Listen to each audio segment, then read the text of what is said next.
Hey you guys, Mark Daniels Jr. coming to you guys from Lake Martin, Alabama. Just wrapped up the second tour stop, FLW tour, Lake Hartwell, Anderson, South Carolina. I'm here, want to talk to you guys about what I did, how I caught them, and the kind of techniques that prevailed and pushed me to ultimately end up in 30th place. First and foremost, huge congratulations to John Cox. That dude's been on a tear for some time now, and he pulled out the big win, and so I wanted to congratulate him. Great job on that. But let's talk about what I did. We've had some abnormally warm weather here this spring. Temperatures up in the 80s, a lot of places, pollen's everywhere. The flowers are blooming, and that means one thing: spawn is here. The fish were up on beds at Lake Hartwell. Not everybody caught them sight fishing, but after fishing for 3 days, that was the most consistent pattern that I could come up with.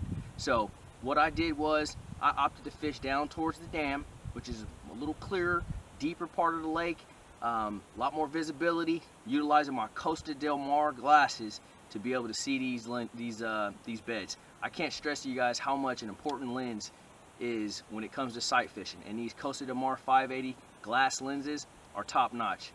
We had a little bit of cloud cover the first couple of days, so it made seeing the beds a little hard, but I switched lenses over to a color called Sunrise. If you guys have not seen this lens, you need to check it out.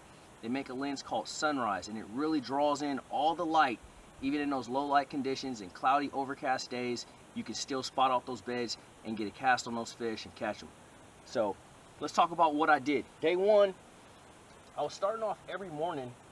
You know, Hartwell's known as a blue-black herring lake. They have blueback, but they also have a lot of threadfin. And in the morning, some of those fish were still hanging on the edges of the docks, endpoints, and they were ambushing shad. And I was just throwing a little Kitech in the morning, about the first hour. Just running as many points as I could, as many docks as I could, trying to catch a few of those fish that were feeding the previous night, still looking to eat a couple shad before they go do their spawn deal. And that's just a 3.8 Kitech, little 1/4 ounce head, nothing special there. Seaguar 12-pound red label, very sturdy, durable line.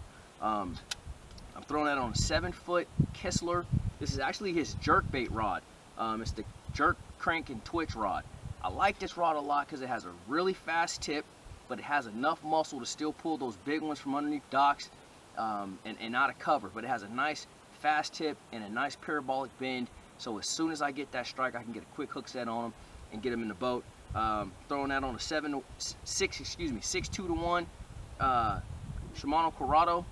And the reason for the 6.2 to 1 is when I'm fishing that swim bait, you know, it's hard for me to slow down a lot of times, and that 6.2 to 1 helps me keep that bait in the strike zone a little bit longer to entice a few extra strikes. And so this is how I was starting my morning out. After that, it was game on sight fishing, and I did that until, you know, I sight fished from about 9 o'clock in the morning until check-in both days. So day one and day two, that was the plan. When it came to bed fishing, I had a few different patterns that would work for me. The first thing that I would do is I would try to locate these beds and get in there and get a cast on them before they could see me. I found that was the best technique to get a bass to strike in the shortest amount of time. And so if I could see that bass quite a ways out, or if I could hide behind a dock and utilize that for some cover and get a cast in there, that fish will bite right away. And my #1 go-to bait for that was a Wacky Rig Cinco. And it's just a 5-inch Yamamoto Cinco. This one's natural shad color. The reason I went with the natural shad, again, the water down in the areas where I was fishing, the mouth of the Tougaloo, down by the dam, water's really, really clear. And so I wanted to go with something really natural. Plus they had been feeding on shad and blueback herring anyways, and I felt this fit the hues of that bait fish.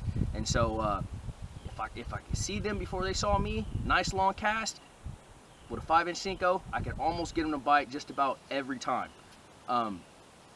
7-foot medium action, Kistler Helium 3 spinning rod, 15-pound Seaguar Smackdown braid, and this is the key.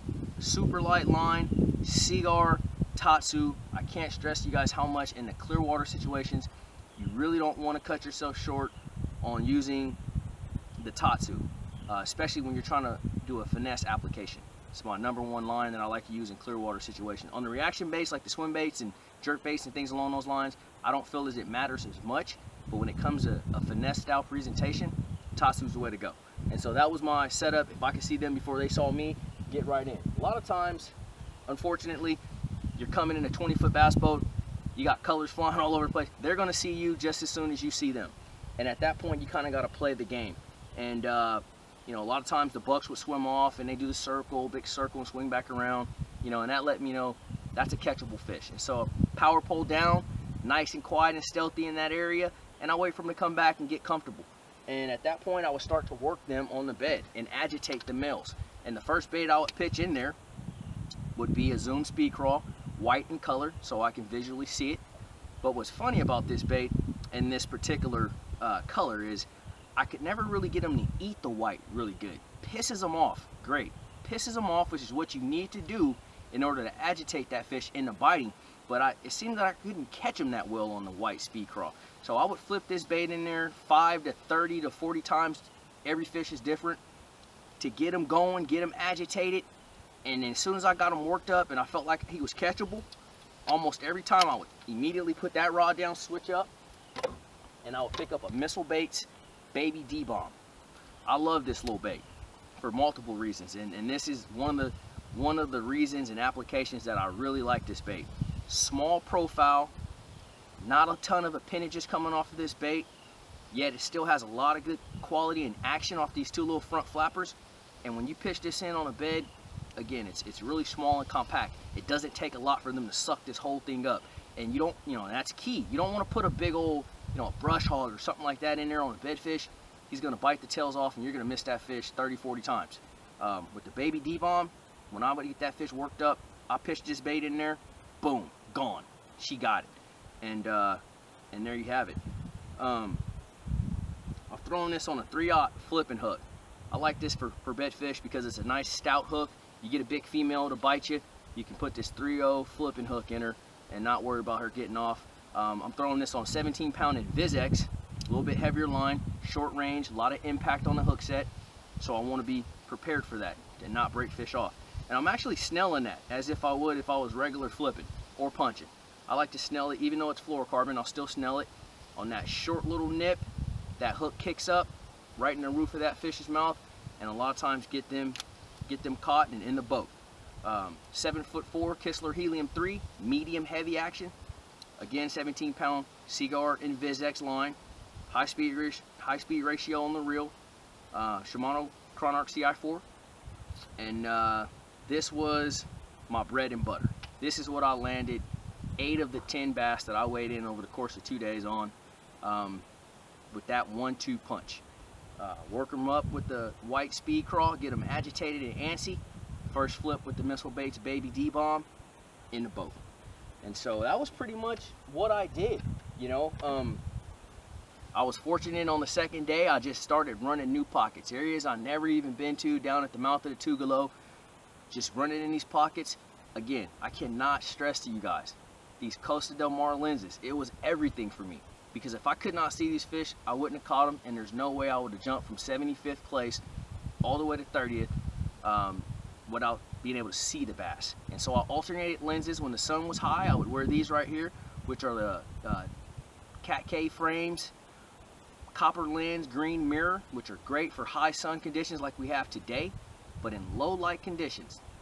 First thing in the morning, you got one spotted on the bed, but you can't really see it. You don't know if he's there or not. I would switch these out. I put my sunrise lenses on, and that was the deal, man. It really was. So that was my tournament. 8 out of 10 fish caught on off of beds. Caught a couple others on swim baits in the morning. A couple decent ones. And if you guys check out my other video on YouTube, catches and from the tournament days, you'll see that, and you guys will see all the action there. So thank you again for tuning in and following me. I really appreciate you guys. Stay tuned. We got Beaver Lake coming up next. Hopefully we can catch us some giant Arkansas bass and jump way up the leaderboard there as well, and keep working our way towards the Forest Wood Cup. I'm Mark Downs. You guys take it easy, and I'll see you on the water.